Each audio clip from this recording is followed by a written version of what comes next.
Hello viewers, আশা করি সবাই ভালো আছেন। Welcome back to our channel mission employment. তো বন্ধুরা, আজকে আমরা আপনাদের সাথে যে জব নোটিফিকেশনটা শেয়ার করব সেটা এসেছে কোটাক মাহিন্দ্রা ব্যাংক থেকে আগরতলার জন্য। এবার নোটিফিকেশনটা শেয়ার করার আগে আমি সবার সাথে একটা কথা শেয়ার করে রাখতে চাই। আমরা কিন্তু আমাদের প্রত্যেকটা জব নোটিফিকেশনের সাথে একদম রিয়েল কন্ট্যাক্ট নাম্বার দিয়ে দিই, ওটাতে কিন্তু হোয়াটসঅ্যাপে সিভি সেন্ড করার জন্য।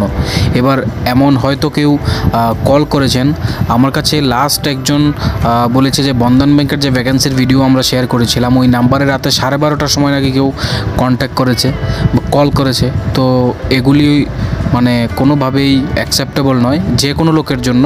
আর 12:30 কোনো অফিসিয়াল টাইমও নয় যে রাত 12:30টায় ডিস্টার্ব করা হবে। তো ওই ক্ষেত্রে এখন থেকে আমরা আমাদের জব নোটিফিকেশানগুলিতে কোনো কন্ট্যাক্ট নাম্বার শেয়ার করব না। আপনাদের কিন্তু ব্রাঞ্চে গিয়ে আপনাদের hand to hand CV submit করতে লাগবে। এটা আমরা আমাদের ভিডিওতে নো কল প্লিজ বলে মেনশনও করে দিয়েছি। পাশাপাশি সবাইকে রিকোয়েস্ট করেছি যে শুধু যেন হোয়াটসঅ্যাপে সিভি সেন্ড করে, আদার্স কোনো কলিং না করতে। তো এই কিছু কিছু জিনিসের জন্য আমাদের বিরত থাকতে হবে আপনাদের সাথে। আর নাম্বারগুলি শেয়ার করা থেকে তার জন্য আমরা অ্যাডভান্স ক্ষমা করছি, কারণ হয়তো সবাই এগুলি করেনি। যারা কয়েকজন লোক এমন করেছে তাদের জন্য মানে আপনাদেরকে অসুবিধাটা ভোগ করতে হবে। তো যাই হোক, আমরা আজকের ভিডিওটার দিকে যদি যাই, তাহলে কোটাক মাহিন্দ্রা ব্যাংকে আগরতলাতে রিলেশনশিপ ম্যানেজার রিক্রুট করা হবে। ওয়াক-ইন ইন্টারভিউটা আছে 21 তারিখ, 22 তারিখ, আপনার সকাল 11টা থেকে 2টা পর্যন্ত। অ্যাড্রেস কিন্তু Kotak Mahindra bank, ground and first 4, ward number 21, Akhaura road, RMS চমুনিতে কোটাক মাহিন্দ্রা ব্রাঞ্চটা। কন্ট্যাক্ট পারসন এখানে তমাল দেব। আপনারা ব্রাঞ্চে গেলে অবশ্যই ওনাকে পেয়ে যাবেন। আপডেটেড সিভি আর নিজেরা ফর্মাল লেটার ফলো করে ব্রাঞ্চে চলে যাবেন এই মেনশন টাইমে। পাশাপাশি কিন্তু আমরা যদি এলিজিবিলিটি বলি, তাহলে developing and maintaining banking relationship with select group of HNI through individual customer service. তো আপনাদের কিন্তু ব্যাঙ্কিংয়ের যে রিলেশনশিপ আছে তো ওটা মেনটেনও করতে লাগবে, পাশাপাশি নিউ কাস্টমারদেরকে অ্যাকোয়ার করতে লাগবে আপনাদের পোর্টফোলিওতে। এবার আপনাদের কিন্তু ভেরি গুড আন্ডারস্ট্যান্ডিং লাগবে commercial assets like CC, OD, TL, exports, finance etcetera. আপনার কিন্তু understanding of mutual fund and ইন্স্যুরেন্সও থাকতে লাগবে। তো আমি বলবো এই পোস্টটা মোটেও ফ্রেশার্সদের জন্য নয়, যেহেতু এই অভিজ্ঞতাগুলি চাওয়া হয়েছে, কিন্তু কতদিনের এক্সপিরিয়েন্স লাগবে এটা এখানে মেনশন করা নাই। তো আই থিঙ্ক যারা 1 ইয়ার এক্সপিরিয়েন্স আছেন ব্যাঙ্কিংয়ে তারা কিন্তু এই পোস্টটাতে অ্যাপ্লাই করতে পারবেন। তারপরেও আপনার ওয়াক-ইন ইন্টারভিউতে চলে যাবেন।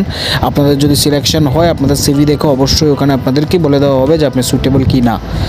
জব রিকোয়ারমেন্টে যদি বলি, তাহলে কিন্তু আপনাদের ডেভেলপ করতে লাগবে, পাশাপাশি এক্সপ্যান্ড করতে লাগবে যে আপনার এক্সিস্টিং যে কাস্টমারের পোর্টফোলিও আছে ওইটা।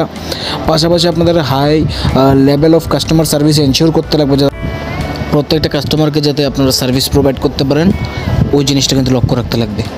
পাশাপাশি inform customer of new products আর product enhancement to further expand banking relationship. আপনাদের কিন্তু আপনাদের যে পোর্টফোলিওতে কাস্টমার থাকবে তাদেরকে নতুন কি প্রোডাক্ট অ্যাড হয়েছে আপনাদের ব্যাঙ্কিংয়ে ওইগুলি সম্বন্ধে কাস্টমারকে আপডেট রাখতে লাগবে, এবং তাদের যে প্রোডাক্ট সেলিংস আছে ওইগুলোকে আপনাদের কিন্তু বাড়াতে লাগবে যাতে তারা সব কিছু আপনার ব্যাঙ্ক থেকেই ইউজ করে।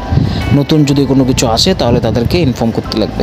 তারপরে আপনাদের কিন্তু প্ল্যান করে কন্ডাক্ট করতে লাগবে special sales initiatives and events for prospective and existing clients. এবার আপনারা যদি প্রসপেক্ট বার করতে চান তাহলে কিন্তু নিজে থেকে মানে ইনিশিয়েটিভ প্ল্যান করে আপনাদের প্রপার প্রসপেক্ট বার করতে লাগবে। পাশাপাশি কিন্তু কোঅর্ডিনেট করতে লাগবে others group of companies to provide seamless access to the other products. মানে আপনাদের ব্যাঙ্কিংয়ে বিভিন্ন থার্ড পার্টি প্রোডাক্টস থাকে, যেমন মনে করেন লাইফ ইন্স্যুরেন্স, তারপরে মিউচুয়াল ফান্ড, ওইগুলি যাতে আপনারা ঠিক টাইমে কাস্টমারদেরকে প্রোভাইড করতে পারেন ওই জন্য ওই সব কোম্পানিদের সাথেও কিন্তু আপনাদেরকে কোঅর্ডিনেট করতে লাগবে। এবার কিন্তু maintain a complete relationship record for assign customer accounts. মানে আপনাদেরকে যে অ্যাকাউন্টগুলি দেওয়া হবে কাস্টমারের তাদের সাথে কিন্তু প্রপার রিলেশনশিপ মেনটেন করে তাদেরকে আপনারা কনভিন্স করতে লাগবে। তো ভিডিওটা যদি ভালো লাগে অবশ্যই লাইক করবেন, শেয়ার করে দেবেন নিজের সকল বন্ধুদের সাথে যাতে তারাও জব নোটিফিকেশানটা দেখতে পারে। পাশাপাশি আমাদের চ্যানেলকে সাবস্ক্রাইব করে রাখবেন যাতে আপনাদের আমরা সব জব নোটিফিকেশান পৌঁছে দিতে পারি। Thanks for watching.